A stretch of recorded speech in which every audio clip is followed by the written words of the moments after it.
Seja bem-vindo. Está começando o podcast Pelo Amor de Deus. Pelo amor de Deus! Pelo amor de Deus!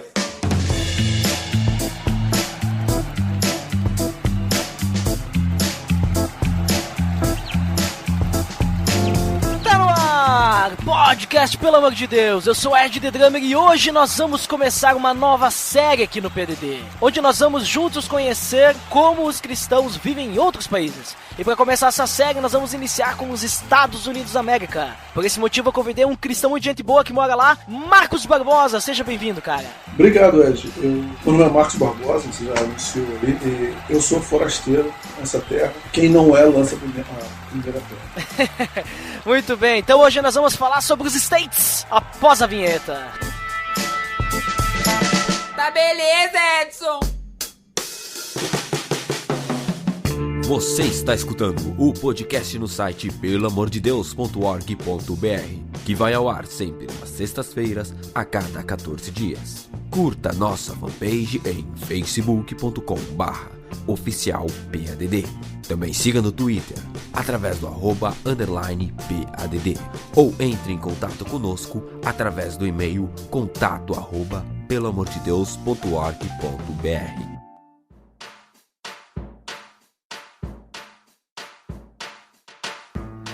Então, Marcos, como eu comentei, nós vamos falar agora, nova série do Pelo Amor de Deus, né? Cristãos pelo mundo. Vamos começar pelos Estados Unidos, que é onde tu mora, né? Marcos Barbosa, inclusive, já vou até dar a deixa, mas depois no final tu faz teu jabá, mas lá do Retratismo Podcast, já estive gravando lá, já comentei. Então, como é que o Marcos foi parar nos Estados Unidos? Porque tu não nasceu nos Estados Unidos, né? Tu é brasileiro, pelo que eu sei, né? Cara, eu sou dos Estados Unidos do Sul, né? Sou do Brasil.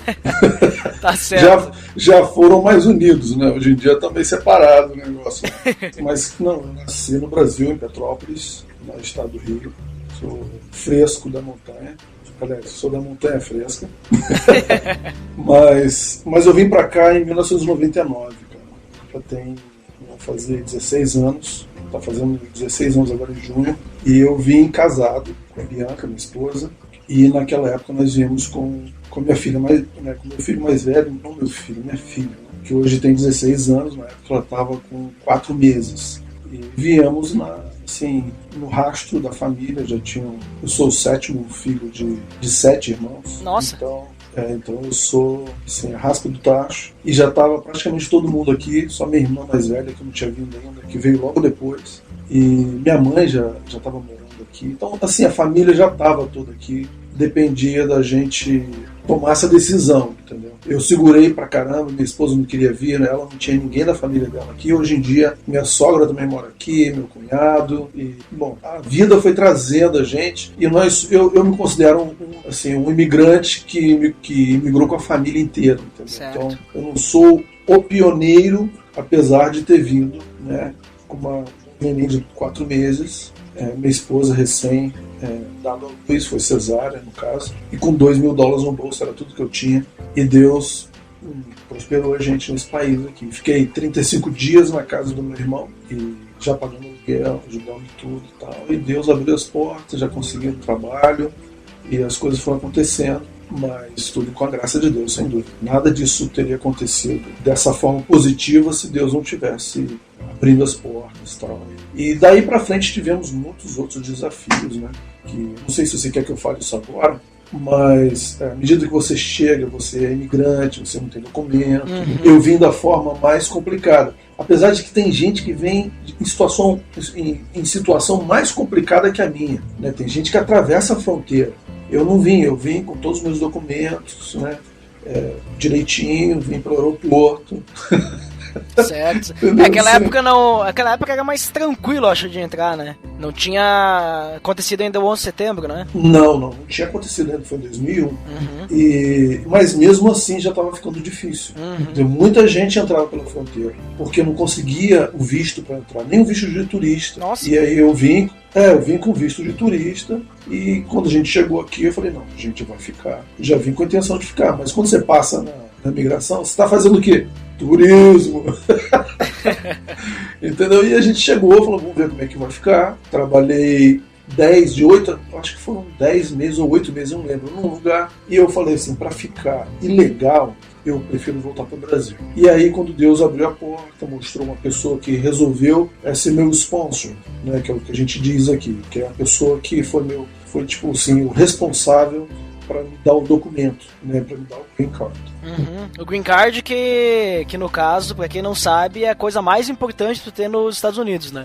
Porque se você não tem Green Card, você não consegue tirar o teu Social Security, que é tipo o CPF, né? E sem CPF você não consegue comprar nada, e você também não consegue tirar uma Drive License, que é a sua carteira de motorista, porque a sua carteira de motorista é a sua identidade. Então, se você não consegue tirar essas coisas, a vida fica bastante difícil. O Green Card seria mais ou menos como se fosse a identidade, o RG aqui do Brasil. Mais ou menos, porque é o seguinte, o RG do Brasil seria o Drive License, seria a carteira de motorista. Que também você consegue, no mesmo departamento, tirar só um ID, que a gente chama, que é o Identification Document Card, sei lá. Que ele não é uma carteira de motorista, é um documento de identidade. Mas o Green Card é para você ter direito de ficar aqui. O que acontece? Quando você entra no país, eles carimbam no teu passaporte. Você tirou um visto no Brasil de 10 anos. Naquela época eram 10 anos. Eu tirei um visto de turista de 10 anos. Quando eu entrei aqui, eles me dão um visto de permanência. Ou seja, esse visto de permanência ele tem uma validade muito mais curta. Normalmente eram 6 meses. Agora eu acho que voltou a 6 meses, mas teve pouco tempo que eles estavam dando 30 dias só. Então, se você passar desse visto de permanência, você já está ilegal. Não interessa se teu visto de turista é de 10 anos ou 20.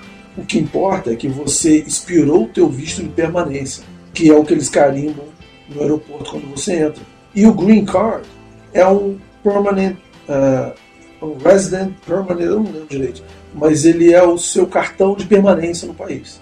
Ou seja, você não está dependente mais daquele visto de permanência que te dão na entrada do país. Você tem acesso para entrar e sair o que você quiser. Certo. Então, basicamente, tua principal motivação de morar em outro país foi seguir o rastro da família, né? Foi seguir o rastro da família. E a realidade é que quando a gente resolveu vir, nós morávamos no Vale do Paraíba de São Paulo, um lugar chamado São José dos Campos. Certo. Uma cidade relativamente grande, com um povo bem interiorano, tal, bem bairrista, não gostava muito de carioca, aquela coisa toda. E a gente morou lá 5 anos. Trabalhei em bancos, eu trabalhava em financeira, naquela época eu trabalhava num banco chamado Pontual Martinelli, fazia financiamentos de carros, motos e tal. Só que, cara, toda vez que você ia, porque eu dependia do comércio para poder vender meus financiamentos. E aí vinha um plano econômico e derrubava todo o meu plano de produção de meses, entendeu? Aí, plano após plano, isso foi minando as energias, entendeu? E aí minha filha nasceu, né? Pô, você pega aquele nenenzinho, você olha assim, cara, é a coisa mais frágil do mundo e a coisa mais importante que você tem. E eu pensava, pô, eu vou criá-la aqui no grau de violência que o país estava entrando e, entendeu? Tendo a oportunidade de dar um futuro diferente para os meus filhos, eu falei, cara, vou embora, entendeu? E foi essa a motivação. Eu estava meio desanimado já com a economia no Brasil, a gente percebeu toda a violência que estava gerando, eu morava num lugar, não lembro exatamente o nome, tem tanto tempo já. E tinha um bairro mais ou menos perto, assim, que era um bairro muito violento, cara.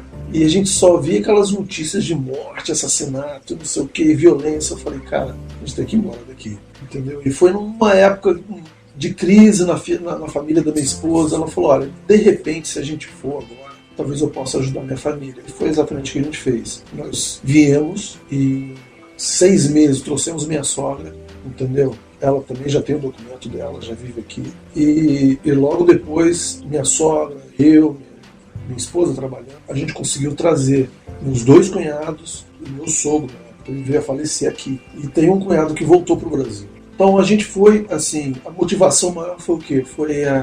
Eu não gosto de usar esse termo, porque parece que quem ficou no Brasil está sofrendo. Eu sei que tem muita gente no Brasil que tá vivendo bem, mas para mim, eu estava começando a viver uma situação difícil e eu não estava vendo sair, entendeu? Minha esposa brincava, né? Por ser a melhor série do Brasil é do aeroporto. Mas eu não gosto de dizer isso, porque parece que eu tô desfazendo do Brasil, e não é verdade. Entendeu? Eu amo o Brasil, gosto demais do Brasil, mas eu aprendi a amar esse país que me recebeu tão bem. Entendeu? Apesar de todos os desafios que a gente teve aqui, de todos os challenges que a gente teve aqui, né? São decisões importantes que a gente teve que tomar. Mas, por exemplo, eu fui voluntário no Exército, eu servi na Polícia do Exército no Brasil. Entendeu? Eu fui, assim, mais patriota do que o cara que é voluntário para servir na polícia. Entendeu? Eu não conheço ninguém. Mas chegou uma época que eu falei, poxa, apesar de todo o patriotismo, todo o amor que tem pelo Brasil, o Brasil não estava sendo legal para mim.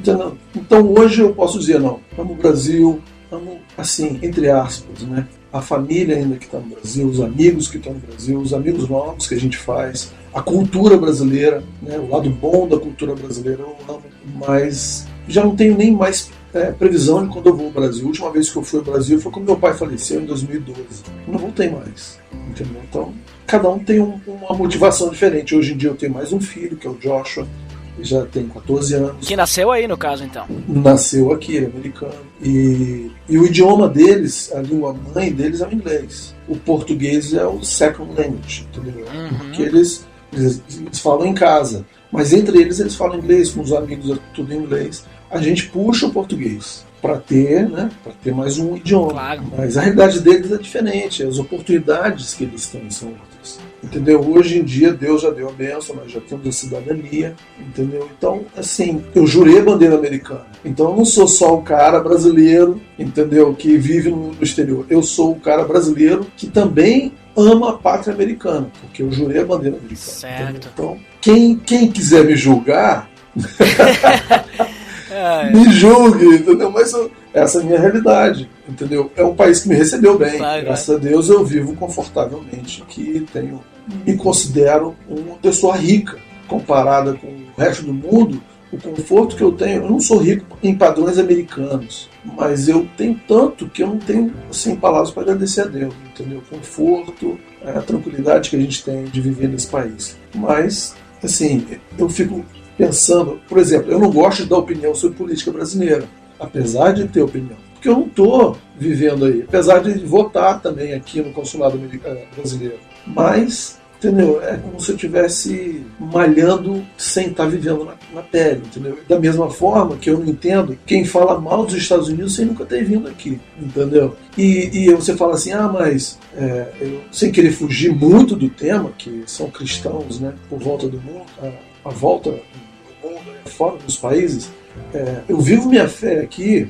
e eu aprendi muita coisa da graça e fui entender o que é um pouquinho sobre calvinismo e armenianismo, isso tudo aqui e na igreja americana, entendeu? A gente pode chegar lá mais pra frente.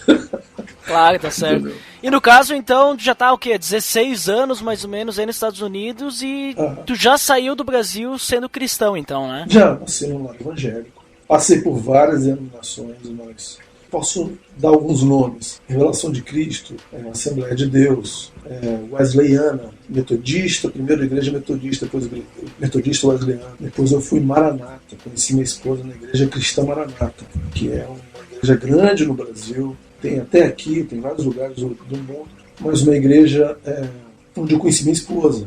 E aprendi pouca coisa sobre a graça nessa igreja. Aprendi muito sobre a lei, entendeu? Sobre outras coisas. E eu não me arrependo de ter vivido as experiências que eu vivi lá. Mas hoje eu aprendi muito mais sobre a graça. E eu frequentei 9 anos uma igreja americana presbiteriana. Olha ali, só faltou o Batista. Só faltou o Batista. Não, e hoje em dia a igreja que eu frequento é Batista. Rodou todas quase.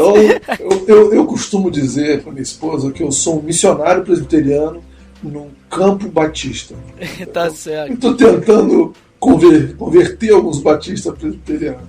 Mas eu parei lá, vou te dar um panorama rapidinho da igreja, né? Quando eu cheguei aqui, a gente se envolveu na igreja batista também, uma igreja batista brasileira, não sei se você já ouviu falar do grupo chamado Milad, que é um grupo... Nunca ouvi falar. É um grupo evangélico do Brasil, da década de 80, por aí. Eu sou de 90. Nascido. Então, da década de 80, e eles eram do norte do Brasil, né, falam que era no norte para o nordeste do Brasil, e eles eram dos Vencedores por Cristo, já deve ter ouvido falar. Esse sim. Então, um dos presidentes era o Nelson Pinto, que era um dos presidentes, foi presidente uma época dos vencedores. Ele tocava o Milagre, que era uma missão também. E ele veio para cá, conheci ele aqui, né, o pastor Nelson. E nessa época o pastor Guilherme Kerr, que é cunhado dele, também estava com ele. Se você conhece esse nome, Guilherme Kerr. Também não. Ele fez muitos corinhos que você com certeza canta.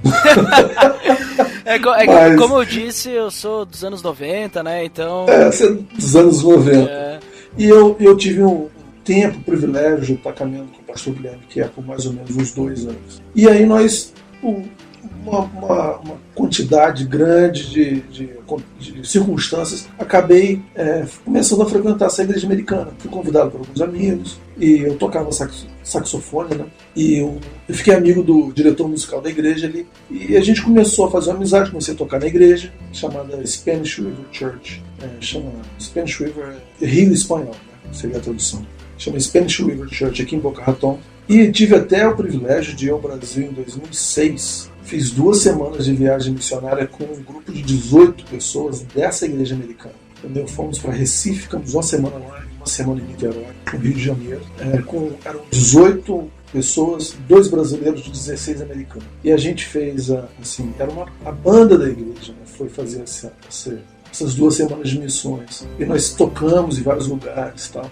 Então foi assim uma experiência super legal. E fiquei lá até minha filha começar a crescer, e ela não se adaptou no grupo de jovens da igreja, não conseguia se relacionar. O americano em si é um povo bem fechado, entendeu? Ele é bem diferente do brasileiro, não é um povo assim muito comunicativo e tal. Raras exceções, existem exceções, mas são raras. E aí a gente conhecia uma igreja muito grande, que é a igreja que a gente está hoje, que é a primeira igreja batista do sul da Flórida, que é uma igreja bem conhecida até por muitos brasileiros, que é a maior propriedade de uma igreja brasileira fora do Brasil, que é essa propriedade aqui do sul da Flórida. Então é um templo legal, tem um ginásio grande, poliesportivo, onde a gente faz todas as reuniões.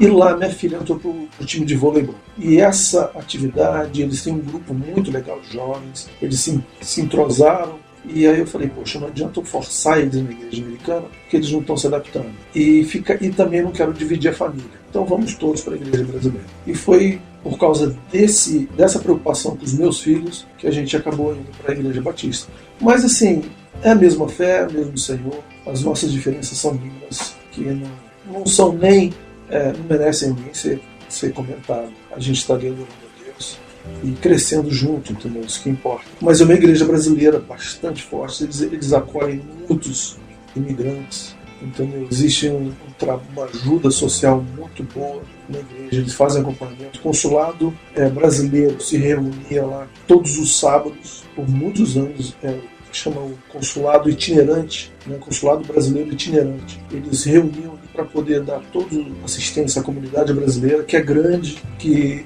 essa igreja fica numa cidade vizinha a Boca Raton, fica duas cidades ao sul de Boca Raton, chamada Pompano Beach. Então é uma igreja que tem assim, um trabalho muito legal para a comunidade brasileira. Mas o importante é que vocês conseguem adorar a Deus, vocês conseguem ter comunhão, e é isso que importa, né? Sem dúvida, assim, é uma igreja de teologia reformada, entendeu? A gente tem o privilégio de receber muitos pastores do Brasil que vêm pregar, que o pessoal vem passear no Disney, dá uma paradinha na nossa igreja, prega no Disney.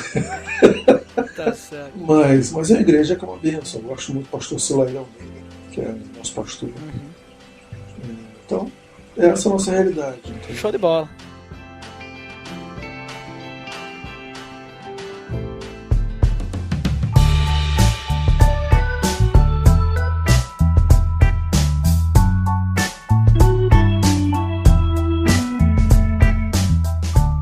Bem, Marcos, que nem tu comentou, vocês moram no sul da Flórida, certo? Uhum. Claro que os Estados Unidos, ele é um país grande e assim como o Brasil existem diversas culturas espalhadas pelo país. Então provavelmente a cultura que tu tem mais, digamos assim, tem mais experiência, assim, que tu vivenciou mais, é a do sul da Flórida, certo? É claro. Tá. Então a ideia agora é a gente comentar um pouquinho com a tua experiência de vida, aí já tá há 16 anos nos Estados Unidos, então, assim, 16 anos é bastante tempo. Comentar mais ou menos como que é ser um cristão aí nos Estados Unidos.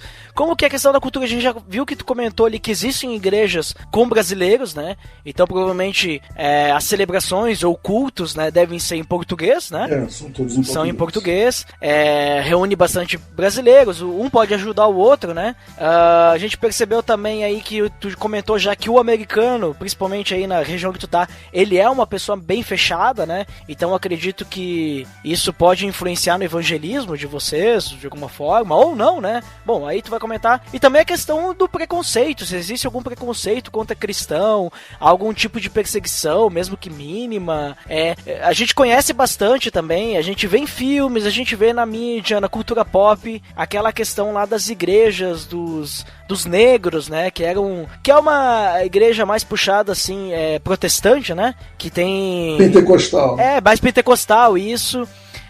Que tem aqueles corais e tal. Como é que é essa questão desse tipo de cultura? Como é que é? Se existe preconceito? Comenta aí pra nós um pouco como é que é tu ser um cristão nos Estados Unidos, aí na região sul da Flórida, e como é que são as igrejas, como é que é a recepção por tu ser um cristão, se isso influencia alguma coisa, esse tipo de coisa aí. Cara, num país que se denomina cristão, é mais ou menos como é o Brasil hoje. Você vai encontrar todo tipo de igreja, entendeu? A igreja que você vai se identificar e falar, não, essa igreja prega o evangelho genuíno, e você vai encontrar aquela igreja que você fala, cara, como esse cara não foi preso ainda pregando esse tipo de evangelho? mas você encontra de todas as formas. Assim, falando sobre os Estados Unidos como geral, né, a cultura que a gente tem mais experiência, como você falou, seria a cultura americana, que ela já está bem entrosada com a latina, porque nós somos vizinhos de Cuba. Né? Então, Miami, maior parte da população de Miami são cubanos e haitianos. Né? Nós somos super próximos também do Haiti. Né? O Haiti é o país mais pobre do nosso hemisfério, que é um lugar, né, que a gente tem, acho que já é um ponto comum, né, no conhecimento geral de que o Haiti é um país que tem muitas necessidades. Inclusive a nossa igreja tem um orfanato no Haiti com acho que 40 e poucas crianças, entendeu? E a nossa igreja também tem um projeto de sustentar 300 pastores no Haiti. Então você faz uma ideia de como existe essa relação. A gente cruza todos os dias com haitianos, com cubanos, mas aqui, porque a gente tem essa influência de fora, os imigrantes eles são bem, assim, se identificam. Você encontra indiano, você encontra muçulmano, você encontra todas as raças, você encontra aqui. Tem um pouquinho de cada um aqui, apesar de ter a maior parte serem hispanos, né? Igual se você for na Califórnia, você vai encontrar muitos mexicanos, entendeu? Agora, se você for para Nova York, que é uma huge metrópole, você vai encontrar gente em todo lugar do mundo, da mesma forma. Eu tenho uma irmã que mora em Nova York, eu tenho um irmão que mora aqui na Georgia, né, em Atlanta, eu tenho um sobrinho que mora na Califórnia. Então a gente está meio espalhado pelo país. Então aqui, mas a nossa realidade aqui são os hispanos, né? Então, apesar de o americano da Flórida, principalmente do sul da Flórida, ele já está acostumado a viver com outras culturas, ele é fechado porque é uma característica do americano, da cultura americana. Certo. O cara quando ele chega aos 18 anos de idade, o pai literalmente põe as malas dele pro lado de fora da porta e fala assim, meu filho, vai viver a tua vida, entendeu? Então é uma cultura que a gente não conhece. Nós mantemos os nossos filhos, né, cultura brasileira, a gente mantém os nossos filhos até eles ficarem grandes demais para o ninho e caírem de cabeça. O americano não. Antes dele conseguir voar direito, ele já empurra para fora para ver se ele aprende a voar. Porque é uma característica do americano. Por exemplo, os filhos, quando vão para a universidade, para o college, normalmente eles vão para outro estado. Raros americanos que ficam perto de casa. Porque eles querem ir para a vida. E os pais querem mais que eles possam ir para o outro lado do país. Porque é da cultura.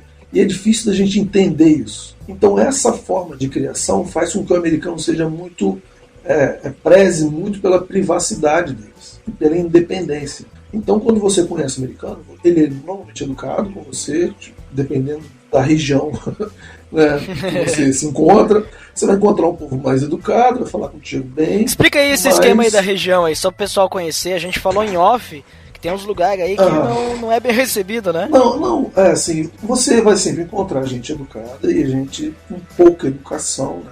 Fala assim, broncos, né? Em qualquer estado. Né? Acho que quando me referi o cara vai te tratar com educação, era isso que eu estava falando.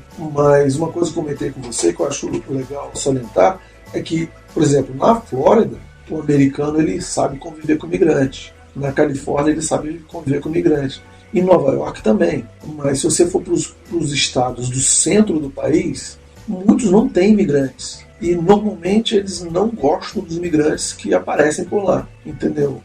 Sabe aquela história que é lá na Geórgia, né? Tem muito isso na Geórgia, que a gente vê, né, o pessoal brincando e tal, que tem o KKK, né? Que é aquele... Ku Klux Klan? Exatamente. Existe isso aqui. Só que eles não praticam mais o racismo do ponto de vista de ir lá matar um negro, de queimar a cruz no quintal do negro. Eles não fazem isso. Inclusive, você chamar um Black American de negro, aqui a palavra negro é extremamente pejorativo. Você falar para um ei, nigger, isso é péssimo. Se você falar isso aqui, você vai estar comprando briga, entendeu? Aqui eles gostam de ser chamados de black, né? São black people. E é diferente. Existe toda uma cultura. Por exemplo, o estado da Geórgia é um dos que mais tem negros. Né? No português, o negro não é pejorativo. Se chamar o cara de preto é pejorativo. É o inverso. Né? Mas no estado da Geórgia, os negros é a maioria da população. E existem os brancos que são radicais. Se você for para o sul da Geórgia, você vai encontrar, você vai passar por fazendas, que eram fazendas onde tinham escravos, coisa recente americana, entendeu? Então, e você vai encontrar os brancos, que a gente costuma chamar de rednecks, né, que são os fazendeiros. Clássico, né? Dos filmes rednecks. Redneck.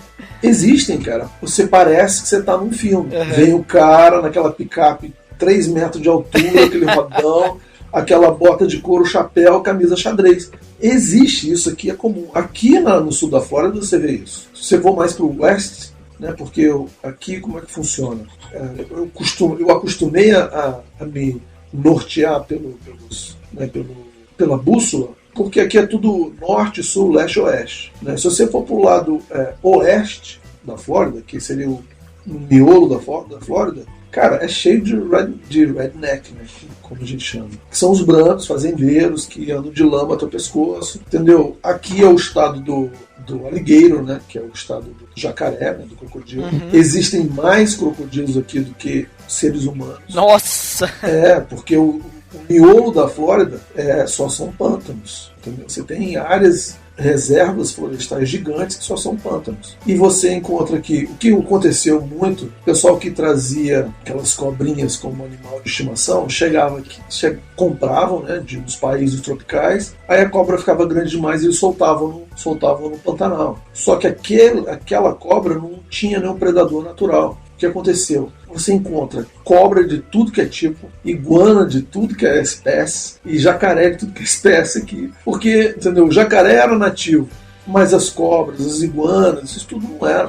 E vieram pra cá, entendeu? E, é um clima perfeito, um ambiente perfeito para eles crescerem e proliferarem. Então é um país que você, assim, é um estado principalmente. Isso é meio que um país inteiro, tá? É um lugar onde você está perto da civilização. Você está na civilização, na cidade, tá? Você está bem, tá? Pô, tem tudo perto de você. Na Flórida, você principalmente na Flórida, que é um estado bem amplo, você precisa ter um carro, que a condução pública é bem fraca. Então aqui você tem que estar dirigindo para todos os lados, porque as pistas são largas e é tudo muito distante. Mas você vai tudo de carro, você trafega bem, diferente das metrópoles, tipo Nova York, Chicago, outras metrópoles. Você consegue andando resolver tudo. Você pega um subway, né, um metrô. Aqui é tudo de carro.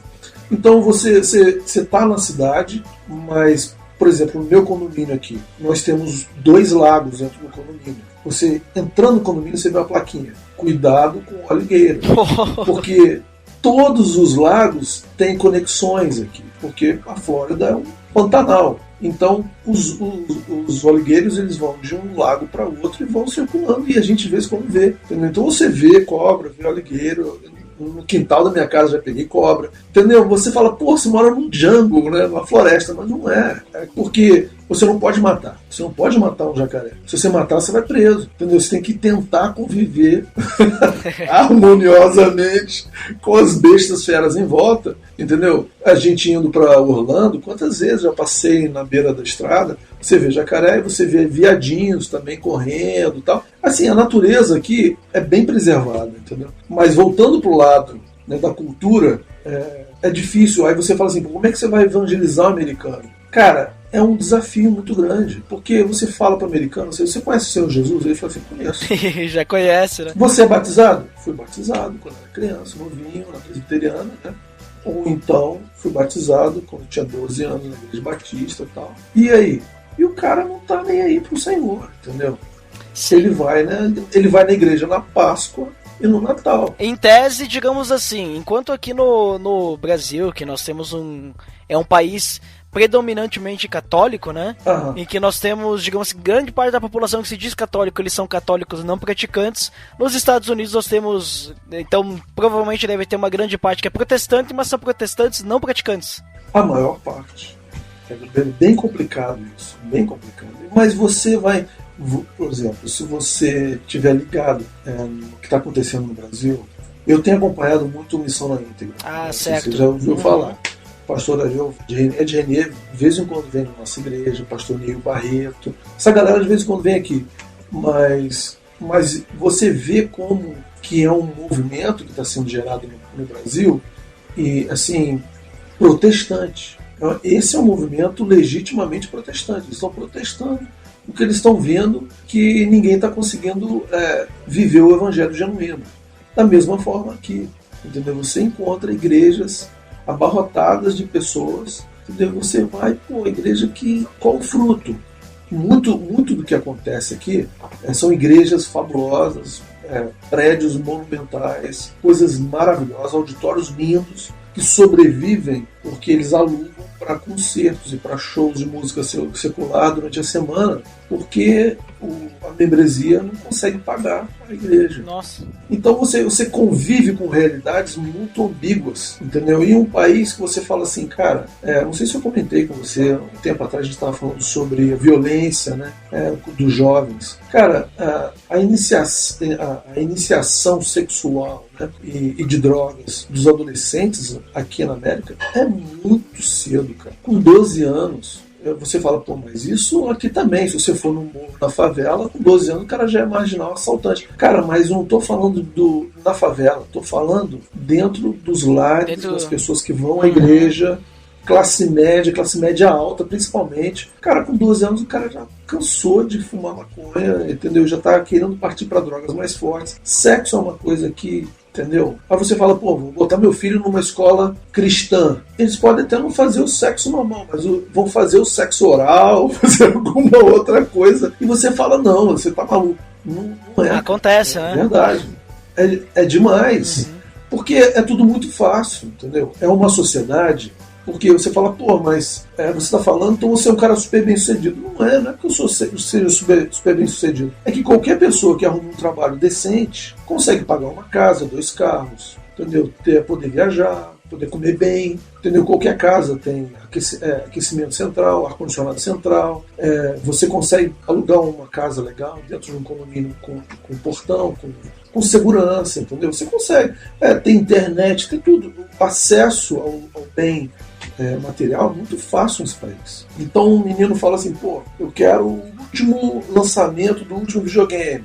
Antes dele pedir, o pai já deu, entendeu? Aí eles têm tudo, cara. Eles têm tudo. O que eles não conseguem ter de imediato, que seria usar o corpo e desfrutar das coisas que até culturalmente nem é tanto assim mais. As pessoas, elas nem se casam, elas vão morar junto. O casamento aqui é uma instituição que, cara, que é só nas igrejas que você encontra. A maioria dos casais aqui, a maior parte, eles só vivem juntos. Só aqueles que vêm de uma família um pouco melhor, que eles se dão o trabalho de se casar. Então você pensa, o adolescente, pô, isso eu só vou poder desfrutar depois que eu me casar. Eles já estão desfrutando sabe, da zoeira e do sexo e de tudo há muito tempo. Então, quando eu saí do país, né, você pensa assim, pô, você saiu do país porque você tinha medo da violência, agora você tem uma outra situação, que não é só a violência, mas o assédio, a drogas e a promiscuidade. Cara, por isso que eu falo, eu falei no início, né, quem não é forasteiro, que lança a primeira pedra. Nós somos todos forasteiros, né, cara? Não importa onde a gente for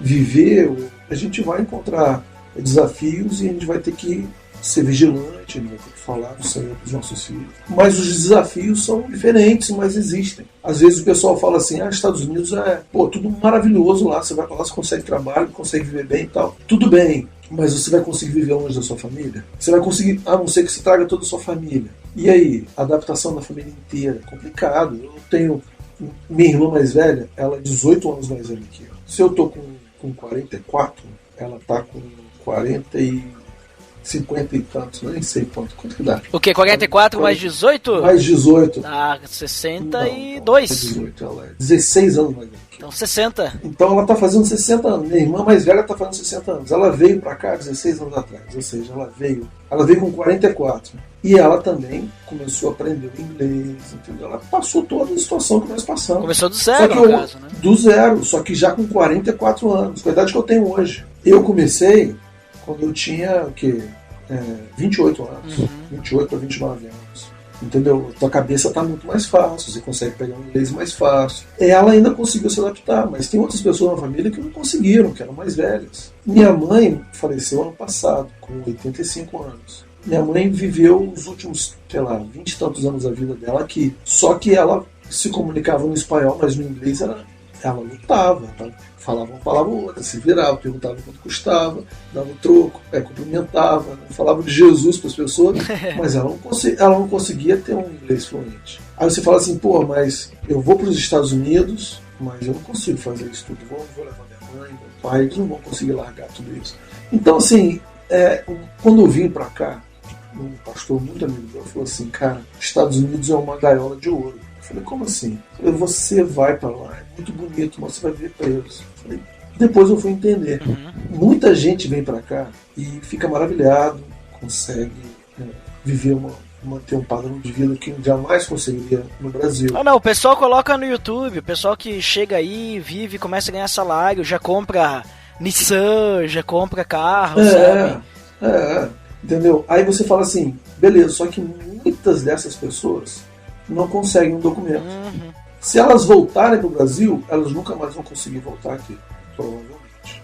A não ser que elas consigam um documento para poder ir ao Brasil e poder voltar. Por isso que vira uma gaiola de ouro.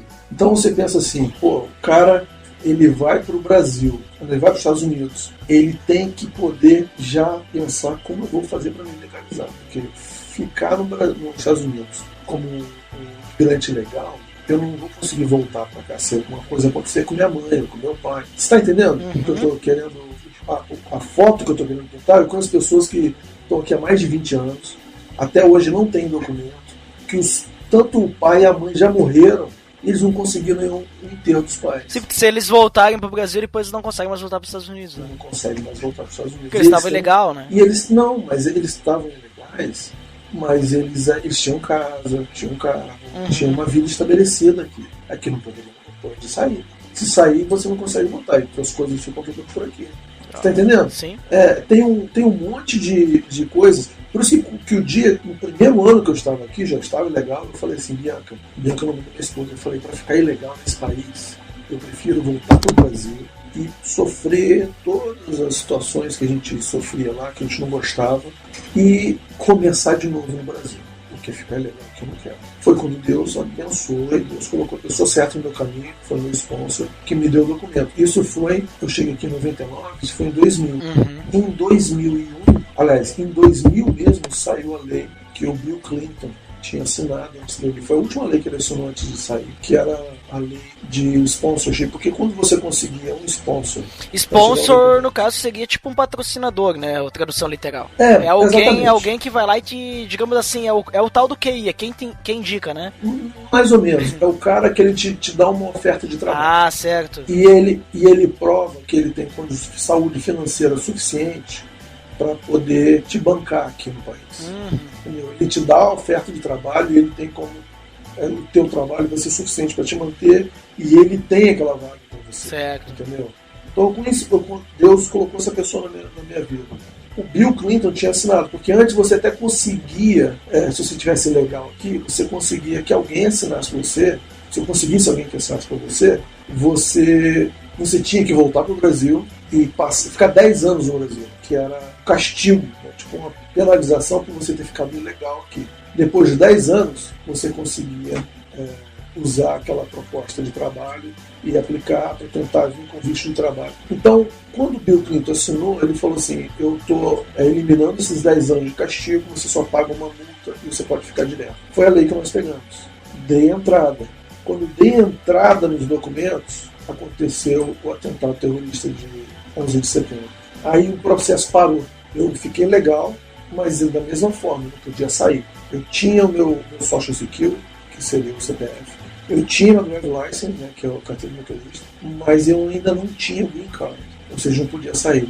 Levou quase 6 anos o processo todo terminado, porque eles congelaram todo o departamento de imigração por não sei quantos anos e eles começaram a reavaliar todos os processos, porque não sei se isso é uma curiosidade, não sei se as pessoas já tinham ouvido falar isso, um dos caras que estavam no avião que caiu na Pensilvânia, né, que um foi 2 nas Torres Gêmeas e o outro na Pensilvânia, né, perto do Pentágono e tal. Um dos caras, depois que ele morreu, o Green Card chegou na casa dele. Olha só. Entendeu? E o pessoal falou, ele estava na lista negra de terroristas, né, ele estava sendo investigado, mas a imigração não pegou isso e estava dando documento para o cara se legalizar. Aí com aquilo pararam, congelaram toda a máquina do governo e começaram a reestruturar. E essa reestrutura atrasou meu processo em quase 4 anos. Mas falei, bom, pelo menos agora as coisas estão encaminhadas. Pensando nisso tudo, entendeu? Por exemplo, a minha mãe veio, quando meu pai faleceu, eu pude ir ao Brasil, né? Pouco antes dele falecer, eu pude estar com ele. Mas eu já tive a oportunidade de ir ao Brasil algumas vezes antes. Mas vir ilegal, né? Ficar na incerteza, aí você começa a questionar, fala assim, pô, será que é esse mesmo o propósito de Deus na minha vida? É questionar. Sim, sim. Desde o início, essa foi uma das coisas que me perturbava. Eu falava assim, pô, tudo bem, aqui eu vou ter acesso a outras coisas, mas será que é isso mesmo que Deus quer? Porque eu fazia faculdade no Brasil, porque no banco eles falavam assim, para você ser promovido, você precisa terminar o seu curso superior. Eu estava fazendo faculdade e eu falei, tranquei tudo, deixei tudo para trás. Eu falei, cara, será que eu fiz a coisa certa? Entendeu? Aí você vai falar, não, você ficou um tempo legal e Deus não tinha um plano disso, não sei o quê. Aí eu vou questionar, será realmente? Deus também, e a graça dele entra onde? E a misericórdia dele, entendeu? Tem uma música americana que fala que Deus fará um caminho, né? Deus fará um caminho onde nunca existiu. Às vezes a gente tenta alguma coisa, aquele desespero de querer, às vezes até de tomar o lugar de Deus nas decisões da nossa vida, e Deus olha e fala, puxa vida, você pisou na bola de novo, mas eu vou arrumar, as coisas vão dar certo, eu vou conduzir a tua vida. Deus é pai, né? Ele é aquilo que eu chamo de... que eu chamo não, né? Que é a palavra certa, né? Que é a soberania de Deus, né? É a soberania de Deus. Você parece que é calvinista. Né? Só parece, assim. Só parece. Entendeu?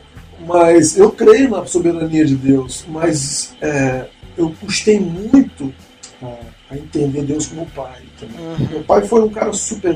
gostava demais do meu pai, mas meu pai foi muito ausente na minha vida. E na igreja que eu fui, que eu cresci, onde eu conheci minha esposa, onde eu passei boa parte da minha juventude, eu conhecia Deus só como Deus, o Senhor Todo-Poderoso. E eu não tinha esse relacionamento de filho, entendeu? Hoje, quando eu tenho os meus próprios filhos, eu posso dizer que hoje eu consigo entender Deus um pouco melhor. Porque, cara, meus filhos fazem besteira que for, cara. Se eles chegarem para mim, eu vou abraçar eles, vou perdoar, eles vão muitas vezes enfrentar as consequências das besteiras que eles fizeram.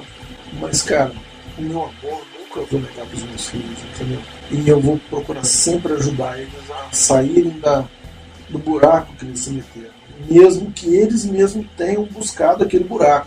Você está entendendo? Assim é Deus, né, cara? Exatamente, é isso que eu estou te falando. Eu não via dessa forma. E eu comecei a ver.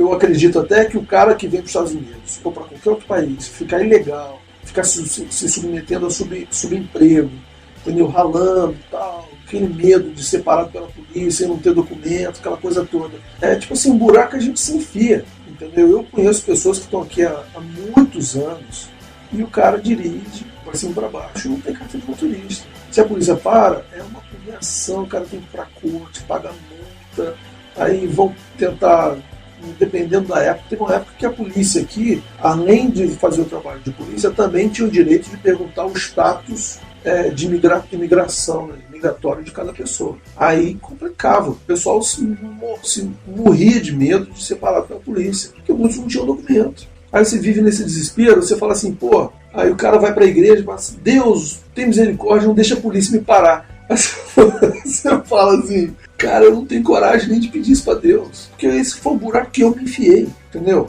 Mas depois a gente fala assim, não, mas Deus é pai também. Ele sabe que se a polícia me parar, apesar de eu estar errado, eu vou me enrolar mais ainda, entendeu? Será que Deus vai permitir que isso aconteça? Deus muitas vezes permite, porque a gente procurou esse buraco. Pra gente, às vezes, o que acontece muito, o pessoal começa a trabalhar em subemprego, fazer faxina, trabalhar em construção e tal, que paga em cash, paga em dinheiro vivo. E aí o pessoal, pô, tô fazendo muito dinheiro. E realmente você faz um bom dinheiro se você está trabalhando nesse tipo de trabalho. Só que você não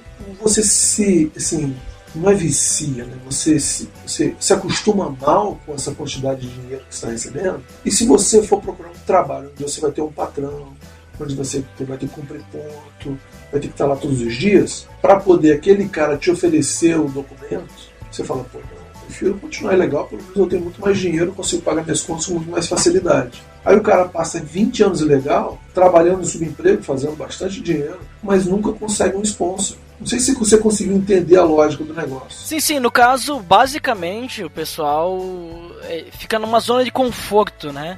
Só que no fim, se a gente for olhar para a parte cristã, né? O cara, ele tá errado, né? Ele tá indo contra a lei, ele tá fazendo a coisa errada. Tá persistindo, né? No erro. Tá persistindo. Exatamente. No erro. Mas é tudo questionável, entendeu? Por exemplo, no Brasil, como é que era a vida do cara no Brasil? Entendeu? Qual era o sufoco que ele sofria? Perseguição. Existem casos aqui do cara, isso é recente até. Rapaz, ele trabalhava num lanchonete perto da loja onde eu trabalho. E a imigração pegou ele foi preso, foi pra imigração. Chegou lá, ele aplicou na imigração, com o advogado da corte lá, que dão pra ele, pediu refúgio. Porque ele era homossexual e ele veio do México, parece. E ele falou que no México ele era perseguido porque era homossexual. E aqui no país ele estava pedindo asilo pelo fato, asilo étnico não, de discriminação racial. Porque ele era homossexual e aqui ele conseguia viver bem sem ser discriminado. Conseguiu, recebeu a documentação toda. Entendeu? Aí você vê, pô, da mesma forma, existem pessoas que...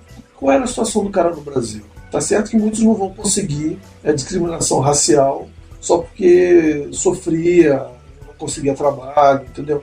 Mas até a justiça consegue entender algumas situações. Cada caso é um caso, né? Exatamente, cada caso é um caso. Mas voltando às suas perguntas, eu peguei a tangente aqui e fui embora, né? Eu te falei. Não, mas era basicamente isso, era mais pra gente conhecer mais ou menos como é que é viver e ser cristão aí nos Estados Unidos, né? Tu comentou ali das igrejas, tu comentou ali do pessoal da cultura, como é que é. A gente percebeu, porque às vezes a gente tem uma mentalidade assim que, nossa, porque os Estados Unidos é um país que foi criado em cima do cristianismo, né? É um país que foi criado, que a gente vê muitos protestantes, a gente vê as igrejas pentecostais, pentecostalismo inclusive nasceu nos Estados Unidos, se eu não me engano, né? Depois veio pro Brasil, né? Cara, eu não sei te Mas dizer. É algo mais ou menos assim, eu não sou pentecostal, então não posso falar. Se quem tiver ouvindo que é pentecostal, eu também não sou. Me corrige, mas se eu não me engano, o pentecostalismo surgiu nos Estados Unidos. Então o cara pensa, não, porque o pessoal aí deve ser firme na fé mesmo. Aí tu me vem com essa história em que o pessoal nasce ali, filho aí de pessoas que vão pra igreja protestante, mas vai lá, se batiza e tal, mas não segue, né? Então me lembra muito o catolicismo aqui, né? Principalmente na região que a gente mora aqui, Porque assim como aí tem diversos tipos de cultura, né? Aqui também temos, tipo, que nem a região da Serra Gaúcha, o pessoal aqui, o catolicismo é bem forte, principalmente por causa da região italiana, né? O pessoal se agarrou muito na fé para poder sobreviver quando vieram imigrantes também, né, da Itália. Então o catolicismo aqui é muito forte. Mas só que pouco praticado, né? Pouco praticado por pessoas da minha idade, por exemplo, assim. Só pessoas mais velhas, acima dos 50 anos, 40 anos, esse pessoal. Ou comunidades, né? Comunidades mais do interior, que o pessoal é mais forte. Senão, da cidade, pessoas da minha idade, o pessoal não quer saber nada, assim, de igreja católica, nada. A pessoa não vai, não. Mas se diz católico, né? Mas era mais ou menos isso daí. Vamos para as considerações finais, pode ser? Pode ser. Deixa eu só fazer um parêntese com relação à igreja brasileira que a gente está falando aqui. Certo. A igreja brasileira, com relação aos nossos filhos, o culto deles, a reunião deles é em inglês. O culto nosso, né? O geral, no caso. Dos veião, igual eu, assim, de 40 para cima. Certo. Dos que estão na igreja, no culto geral, é em português, os hinos, os corinhos são em português, mas o culto dos jovens e adolescentes, das crianças nem se fala. É tudo em inglês. É tudo em inglês. Eles cantam Wilson também? Eles cantam tudo que você possa imaginar, cara. É tudo em inglês. E o lance é o seguinte, é isso que eu comentei contigo há um tempo atrás, que eu tô lembrando, que quando você sai do Brasil e vem para os Estados Unidos, por exemplo, no meu caso, eu tenho dupla cidadania, né? Eu sou brasileiro, sou americano. Mas no final das contas, eu não sou nem brasileiro mais e nem americano. Eu sou aquilo que eu comentei contigo naquela época. Eu sou essa terceira cultura, que é o cara que, quando ele chega no Brasil, ele não se sente em casa. Porque eu já vivo aqui há muitos anos. Me acostumei com o ritmo de vida daqui, com o estilo de vida americano. E ao mesmo tempo, enquanto eu estou aqui nos Estados Unidos, eu também não sou totalmente americano, porque eu tenho as minhas raízes brasileiras. Entendeu? Então, na verdade, eu sou essa terceira cultura. Sou essa terceira, sabe, que não é o brasileiro nem é o americano. Eu sou essa mistura. Américo-brasileiro, hein? Exatamente. Que é o que você vai encontrar em outros países. No Japão, eu sei que eu tive contato com algumas pessoas do Japão, eu tive contato com pessoas em outros países, que é a mesma história. Brasileiros que estão por aí, falam o idioma, conhecem muito da cultura, mas não são daquele país e também já não se sentem em casa no Brasil. Marcos, eu sei bem o que tu quer dizer, cara, porque eu também tenho dupla cidadania. Eu sou brasileiro e sou gaúcho. Que vergonha! Falta você querer separar o Nordeste e o Sudeste. Agora vai ficar só o Sul ali separado.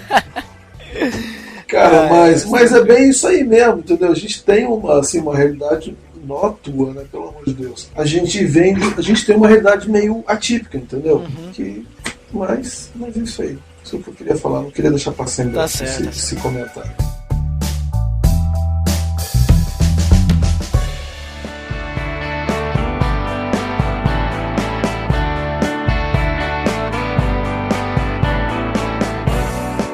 Então, Marcos, considerações finais, só pra concluir, então, até daí tu já fala onde é que o pessoal pode te encontrar, tu fala do site do Retratismo, tu tem também teu site pessoal, né? Só pra concluir aí, o que tu conclui aí dessa... Se bem que, eu acho que não tem muito o que tu concluir, já que tu contou basicamente a tua vida, né? Acho que quem pode concluir sou eu. O que eu aprendi com isso, né? O que o nosso ouvinte pode concluir, e o ouvinte pode colocar os feedbacks também, se tiver perguntas, depois a gente manda pro Marcos, por favor. Marcos passa lá, né? Claro. Então, eu vejo que bem interessante, assim, conhecer a cultura, que nem eu comentei antes, né? A gente pensa uma coisa quando a gente vê filme, vê as coisas pela internet, assim, mas na realidade ela é bem diferente, né? Mas então deixa aí teus contatos aí, onde é que o pessoal te acha, ali o site do Retratismo, que eu quero falar link no post hoje. Beleza, então fala aí. Não, pode dizer onde é que o pessoal te acha aí. Cara, eu tenho um podcast também, a gente deve ter começado mais ou menos na mesma época, né? 2011. Não, nós começamos em 2013, nossa, pelo amor de Deus. Eu não sei exatamente, tem muito tempo, cara, que eu comecei. Eu comecei um mês antes, ou um mês depois, não lembro, do que o Telecast. Ah, certo, Telecast. Conhecido, link no post, Telecast aí. Exatamente. Foi mais ou menos a mesma época, que é o Retratismo Podcast. Aí, ó, link no post. Link no post, falou bem. Retratismo Podcast é um podcast de áudio só, que eu falo basicamente sobre fotografia. E se você ouvir os 40 e poucos episódios que tem lá, você vai ver etapas da minha história, né, que foram vários anos. em que eu tinha pretensões de trabalhar com fotografia uma época e depois acabei mudando eu uso Nikon, né? Apesar de não erguer bandeira nenhuma, eu uso Nikon e eu aprendi muito dentro desse negócio do mundo digital, e hoje em dia eu trabalho ainda faço alguma coisa de fotografia e tal, digital, mas hoje eu mergulho em águas mais profundas, que é fotografia analógica de médio de grande formato, médio large formato. Então, assim, se você entrar lá, você vai se sentir meio perdido. Você tem que começar do início para você se identificar com o mundo digital, até chegar nos dias de hoje, que eu falo um pouco sobre filme de novo, que é uma tendência meio louca que está aí no mercado, que muita gente está voltando a usar filme. Então eu falo muito, também tenho um canal no YouTube também, com o nome de Retratismo Podcast. Aí, ó, link no post. Link no post, que eu tenho alguns vídeos, acho que são 8 ou 9 vídeos só, que eu falo uma coisa sobre revelação de filme e tal, que é um troço muito maluco. Inclusive eu não tenho nem mexido muito, porque eu não tenho tido muito tempo, entendeu? Eu sou joalheiro, trabalho na bancada, né, fazendo joias há pelo menos 15 anos, foi quando eu comecei a trabalhar. Então é isso que eu faço. Também, se você entrar no meu website chamado marcosbarbosa.com, você vai ver algumas joias que eu faço e vai ver algumas fotos também que eu faço. Então, aí, ó, mais um, hein? Link no post. Exatamente, tem vários links no post aí pra você se lambuzar. Marcos, muito obrigado aí pelo teu tempo, cara. Que isso, cara. Foi um prazer. Muito obrigado aí por participar e também por expor aí um pouquinho da tua experiência de vida aí, vivendo aí nos Estados Unidos. Por expor aí a tua experiência conhecendo as igrejas aí dos Estados Unidos, tua família, né, a cultura, o que tu vivencia diariamente. E o pessoal pode acessar aí, os links estão no post aí pra conhecer aí o Retratismo Podcast, conhecer um pouquinho aí, tem os vídeos aí, né, quem se interessa por fotografia, eu recomendo, o pessoal pode verificar ali, né, os links estão todos no post aí, pro pessoal facilitar a vida, você tem que acessar o site, né, quem não acessa o site, né, escuta pelo feed, vai ter que acessar ou também acessa direto, o Marcos deu o site ali, tudo certinho. Mas é isso, Marcos, quero te agradecer muito, cara, eu praticamente aprendi muito aí contigo, conhecendo aí, se algum dia eu tiver vontade de visitar os Estados Unidos, eu vou visitar a Flórida. Você vai visitar a Flórida e vai vir na minha casa. Olha ali, hein? Vou conhecer. Por favor. Em vez de ir pra Disney, eu vou visitar a igreja brasileira aí, ó. Quero conhecer essa igreja. Claro, não, mas eu te levo na Disney, levo na Universal, não tem problema nenhum, cara. Tá certo. E só pra finalizar, eu quero te fazer uma pergunta. Sabe que o pessoal normalmente quando vai pros Estados Unidos quer fazer atravessar os Estados Unidos pela Rota 66, né? Cara, eu nunca fiz isso, mas eu sou doido pra fazer. Deixa eu te perguntar, essa Rota 66, ela cruza a Geórgia? Cara, não sei. Não sabe? Mas se cruzar é bom o pessoal não parar em nenhum posto, né? Porque se parar vai ser que nem aqueles filmes de terror, né? Não é tanto assim. Olha, e se algum dia você quiser falar sobre motocicleta, eu também curto muito. Eu queria fazer essa Rota 66 com a minha... Opa, então vamos ter que conversar mais pra frente de novo, então. Vamos ter que conversar mais sobre isso. Olha aí. Então é isso, pessoal. Marcos, mais uma vez, obrigado. E pra finalizarmos de vez agora o episódio, deixa uma frase aí na língua local aí, na língua que vocês falam aí, que é o inglês. Fala aí qualquer coisa. Okay, my friend, to all my friends in Brazil, you guys are all welcome in my home when you come to Florida. So please take the airplane, the near airport, and come here. You guys are all welcome. And we go to the church, and we go to Disney and Universal. All around, it will be really cool to be with you guys. Thank you. Show de bola! Pra quem não entendeu, ele disse que nós todos somos bem-vindos na Flórida, na casa dele. Ele vai levar nós pra Disney, vai levar nós pra Universal, vai levar nós pra todos os lugares, conhecer até a igreja dele. E, bom, pelo menos o inglês eu entendo, né? Agora eu quero ver quando falar com alguém que fala alemão, fala francês, japonês. Aí o bicho pega. Esse aí eu consegui traduzir certinho, mais ou menos, né? Perfeito. Você tá nota 10. Show de bola! Então é isso aí, pessoal. Até a área de feedback. Pra quem não fica, até o próximo episódio. Até mais. Falou. Atenção! Você está entrando na área de feedbacks. Fique ligado.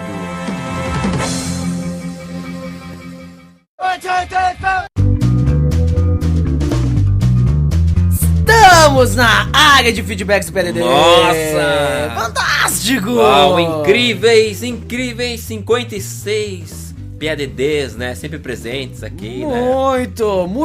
Muitos feedbacks, Dandeco, em todos esses episódios, Uau, né? milhares. Se um dia a gente Milhares. juntar todos eles, né? Quase que nem Jesus, vai faltar livros, né? Nossa, Para muitos. poder escrevê-los. Nossa, e Dandeco, pra quem quiser ouvir todos os episódios, precisa assinar o feed. Quer dizer, não precisa, mas facilita a vida do ouvinte se ele assinar o feed. Qual é? É o peloamordedeus.org.br/feed/podcast. E pros nossos ouvintes que gostam da gente, seria interessante que avaliasse a gente no iTunes, né? E por isso a gente, né, dá o link direto aí, que qual é? Que é o peloamordedeus.org.br/iTunes. Fantástico! Agora vamos lá aos feedbacks do episódio 55, que falamos sobre a saúde do cristão. A saúde, minha saúde está ficando debilitada. Quem foi o primeiro, Dandeco? O Lourival Gonçalves. A Baixando. pessoa batráquia, né? Que vem aí, Organoficamente sensível. vem sempre falar que baixa os episódios, mas ele disse mais coisa. Ele disse primeiro que estava baixando. E depois,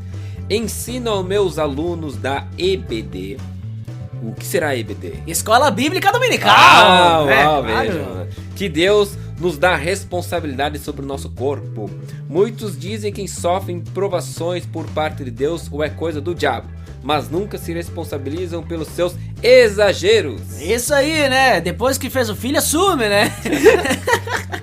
Muito bom, muito obrigado aí, Lourival Gonçalves. Vamos ao próximo. O Denis Cruz. Isso, Denis Cruz, lá da Livre Cultura. O que ele disse? Bacana post e excelente tema. Fantástico. Digo que há um tempo vivemos a ditadura do corpo. É verdade. Quem não faz academia já está sacramentado de que vai viver pouco. Pior, não socializa porque não se encaixa na conversa sobre a quantidade de quilômetros que correu, etc. Comer bem é recomendável, mas como encher a geladeira de uva, maçã, bananas e outras frutas com salário sem poder de compra e que somente dá para pagar as contas do mês. Foi isso que eu tinha comentado lá no episódio. Comer certo custa caro, né? Ser um cara obeso no vulgar baleia ou muito magro no vulgar secão, visualmente feio dentro dos padrões definidos Da sociedade. divide a vida do cidadão, gerando complexo e afastamento das pessoas. Penso que deve-se sim manterem um nível de rotina, um hábito esportivo, o que não tem, mas sem a rigidez vital que se prega. Fantástico esse feedback aí do Denis Cruz mítico, né? Veja só que ele disse diversas coisas aí importantes, né? Que no fim, como a gente concluiu lá, o importante é ter um equilíbrio, né? A gente cuidar da nossa saúde para nós podermos conseguir viver bem para falar de Cristo. Uau. Através das nossas atitudes, né? Veja só, isso que é importante. Vamos ao próximo, que temos milhares de feedbacks. Uau, agora é o Luiz Vulcanes. Lá do Esconderijo Underground, o que ele disse? Fala galera, gostei muito desse episódio que foi bem equilibrado. Entendo que devemos sim cuidar da nossa saúde, tanto a física quanto a mental e espiritual. Entretanto, vemos uma sociedade impregnada pelo ópio da cultura do eu, tornando-se dependente dessa busca constante pelo ser perfeito a partir de suas próprias capacidades. E considero isto perigoso, pois pode nos induzir a sermos independentes a Deus. É perigo, hein? Por isso é necessário estarmos vigilantes para não sermos apanhados de surpresa pelo adversário. Grande abraço! Fantástico! Luiz Vulcanes também, que é uma pessoa, né, inoxidável, né? Ou seja, que tem brilho, né? Luiz Vulcanes disse aí um feedback muito bom, muito obrigado por seu feedback, Luiz Vulcanes. E é isso aí, a gente tem que cuidar, porque às vezes a gente pode, que nem eu sempre digo, né? O que mais nos engana é o nosso próprio coração, né? Faz nós nos enganarmos, né? Então nós temos que cuidar, porque se a gente ficar pensando só em nós mesmos, né? Nós vamos se esquecer daquele, né? Que veio nos salvar, né? Exatamente. Mas, Andeco, também tivemos, nesse meio tempo, um episódio extra, veja só. E quando eu digo extra, é extra mesmo, porque a gente não deixou de cumprir a nossa periodicidade de 14 dias, né? Então aquele episódio saiu entre os episódios, veja só. Nossa. Então tivemos um episódio extra que a gente gravou lá no primeiro encontro PADD. Você lembra que você estava? Eu estava presente. Inclusive, nesse painel que a gente gravou. E tivemos aí, nesse meio tempo aí, 2 feedbacks. Quem que foi que falou? Foi o Nito Xavier. Nito Xavier, lá do Pupilas em Brasas, que disse... Cara, muito bom o cast. Só pra deixar uma opinião, mesmo que ninguém pediu, mas vai mesmo assim. No Pupilas, nosso maior vilão foi a internet.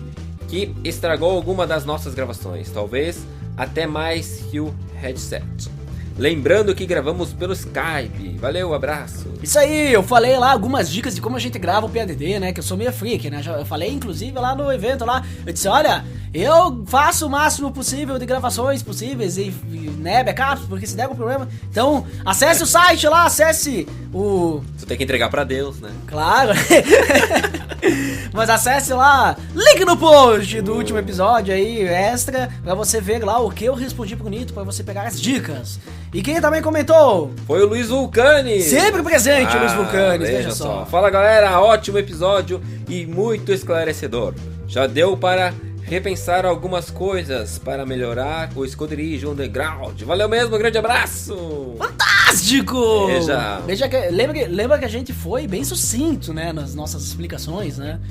Mesmo assim, já deu pra ajudar, então isso é bom. Muito obrigado àqueles que deram os seus feedbacks. Então, Deca, vamos às indicações. Nossa, hoje temos uma indicação que vai levar vocês às alturas do diário de bordo. Não, mas não é bordo de avião, é bordo de barco. Mas tudo bem. Qual que é o episódio de diário de bordo? Não vamos nem cortar essa parte, esse erro, né, para dizer que não cortamos. Né?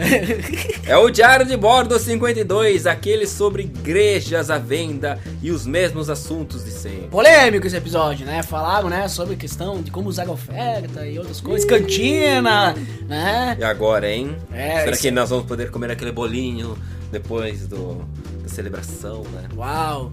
Então, muito bom aquele episódio lá, gostei, indico, porque aqui no PADD a gente indica coisa boa, né? Veja só. E a princípio que é isso, né? Sim, acho que lemos tudo e tudo. Veja só que esse episódio que a gente gravou aí, que você deve ter escutado, né?